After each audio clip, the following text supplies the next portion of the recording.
Click the link below for some awesome free chord books, all that kind of stuff, scales, you know, all that good stuff. Awesome. What we're going to do is a warm-up routine, some scales, some chords, pick it all, have some fun. This is what I do every day when I practice. So I would just totally encourage you to check it out as well, see if it works for you. All right, let's zoom in for a closer look. All right, so what we're going to do is I'll go over the chords I'm going to use, or I'll just show you how I approach them. We're just going to stick with the same shape for two of the chords, C and up to a D, right?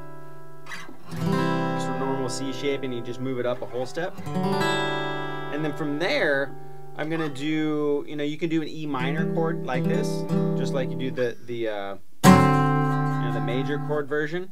So what we're going to do is we're going to bar D, G, B. You can go all the way down to E if you want with your first finger, and then I'm going to get A9, or A7 rather, and then G7. Okay, so I'm going to go here, here, here, here. And this is what I'll do for warm-ups, right? And you know, I'll do sometimes acoustic, sometimes electric. You know, a lot of times if I have my electric, I'll do those kind of stuff. And this is kind of a warm-up thing that I do, but I like to do both, to where I'm doing single note, like scale picking, and then chords, right? Because, you know, 9 times out of 10 we're playing rhythm anyway, so it's good to have chords, and I definitely need to work on arpeggiated chord forms. So what I'll do is I'll take a metronome like this. I mean, you can get them on your phone or whatever, and then I'll just, you know, come up with, like, this is on, you know, 63 beats a minute, right? And I'll get it, and then I'll just pick. Okay, so we got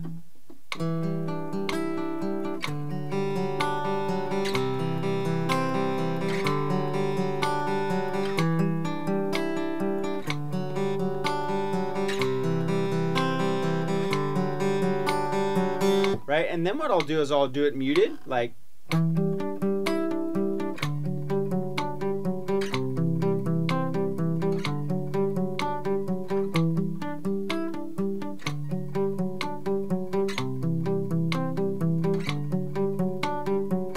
right? It's not always going to be perfect, but you're just trying to keep with the ticks, right?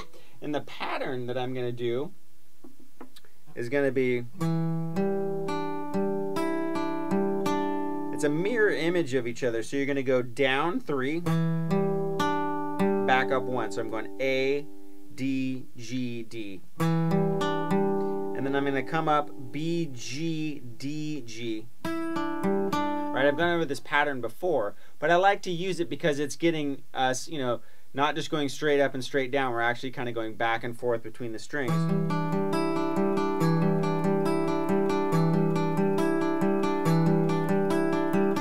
Right?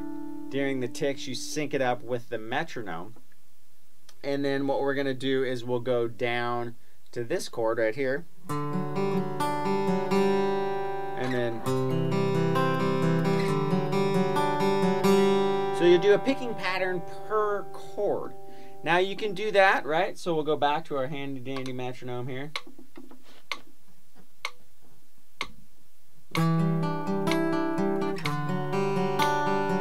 Okay, so let me explain that. So I'm going to be starting and doing the pattern, and I should be starting on a tick here, and then the first time I get to the B string, you should be on a tick as well. So we got,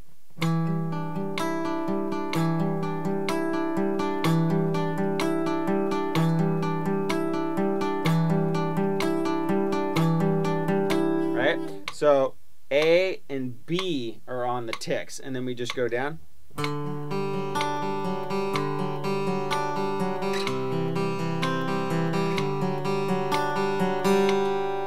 But what we can do is mix in different kinds of rhythm in one progression, right? We can go,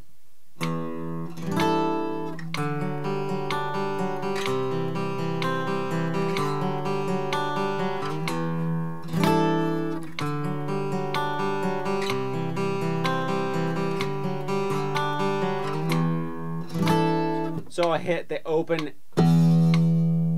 E, and then I'll get to the bottom of the chord by the last click.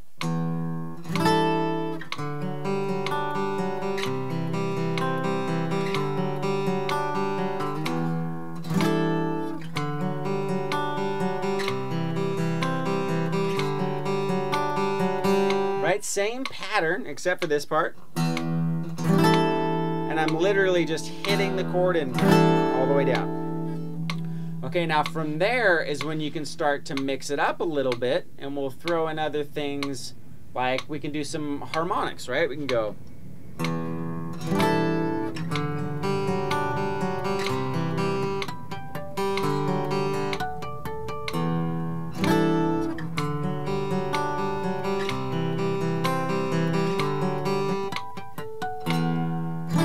Right? It starts to get harder because now you're doing multiple things, still trying to remain clean and clear in your notes and your picking and your harmonics, but still trying to keep in with that metronome as well. So what I did there is I went down, right? I did this chord, and then I went,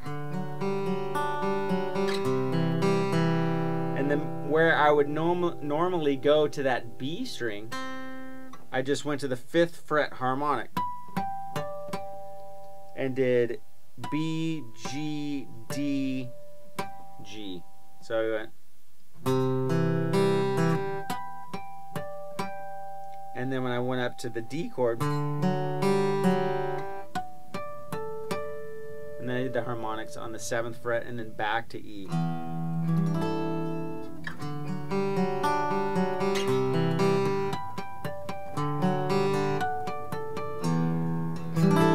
And the trick is to try to remain clean, but let those notes really ring out in time, so they're, you know, they're falling into the groove or whatever, and you're keeping those harmonics ringing. You got the, and then getting to that chord and trying not to pinch out those harmonics.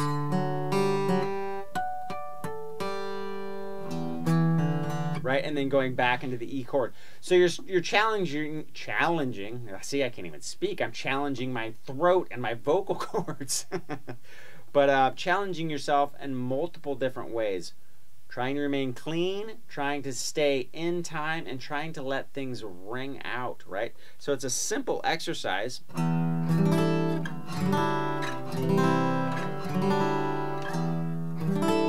Right? And I really suggest always practicing with a metronome, because you can do the same kind of thing. We can set it quicker. You can do